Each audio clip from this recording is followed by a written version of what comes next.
Hello. In this case, we're going to see how images are formed with spherical mirrors.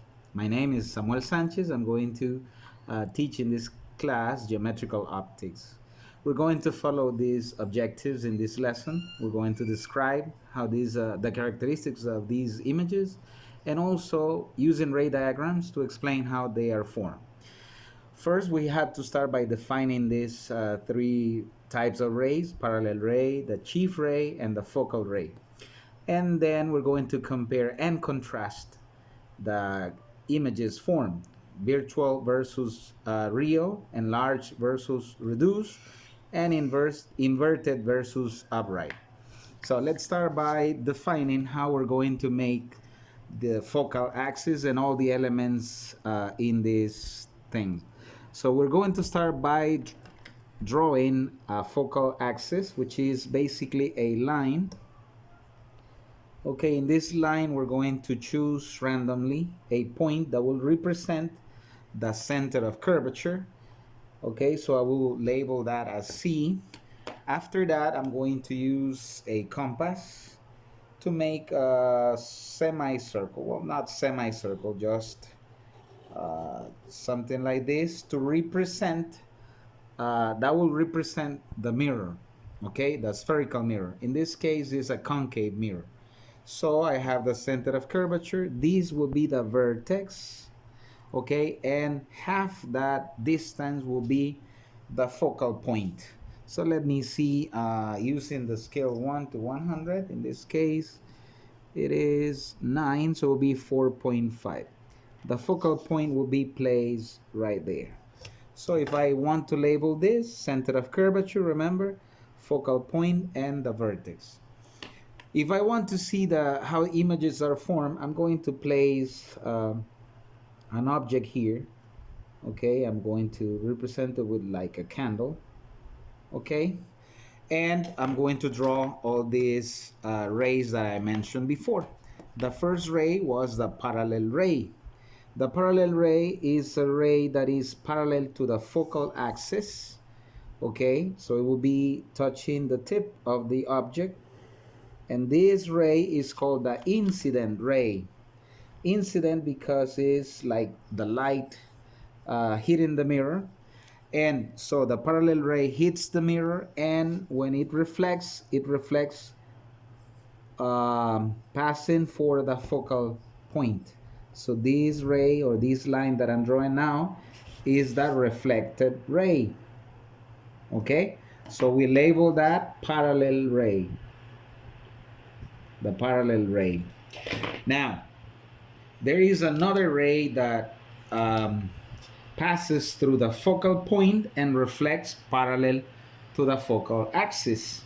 So that ray, I'm going to do it with a red pen, passes through the focal point like this. Okay, and when it reflects parallel to the focal axis, like this. Okay, again, this is the incident ray, and this is the reflected ray. Finally, there will be one more ray that it's called the chief ray. The chief ray passes through the center of curvature and the object, and it reflects along the same line. Okay, that is the chief ray. We have to be extremely careful with these rays. Okay, otherwise we're not going to see exactly where they intersect. In this case, they intersect at that point. So my image is going to form right there in that intersection of these three rays. So I'm going to have the image formed here. So because the image is formed in the same side of the mirror, then it will have a certain characteristic. Sometimes the image will be formed in the other side of the mirror, so it will have another name. They are called real if they are formed in the same side. They are called virtual if they are formed in the other side. So for every single thing, we're going to have characteristics for this.